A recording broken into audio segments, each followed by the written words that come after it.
अबे पळया बाकी बायलेर म्हाका काही खबर ना. मागेल बायल म्हाका बरें करता पळय. ना म्हाजकडच्यान साण मान घेना, ना म्हाजकडच्यान पुसून घेना, कसली कसली कामां करून घेना. ना शॉपिंगा वचा म्हणजे मात्या किरकिर करना, ना आयताराच म्हाजकडच्यान फॅन पुसोवन घेना, ना म्हाका खंय वचा वचा वचा म्हण कसली कसली किरकिर करना. मेन म्हणल्यार मागेर फोन चेक करना ती, ते म्हाका खुशी खबर. आणि मागेल बायल इतलो बरी का म्हटल्यार म्हटल्यार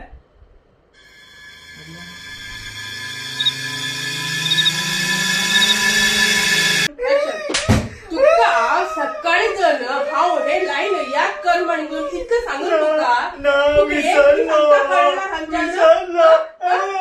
हे वाच घे.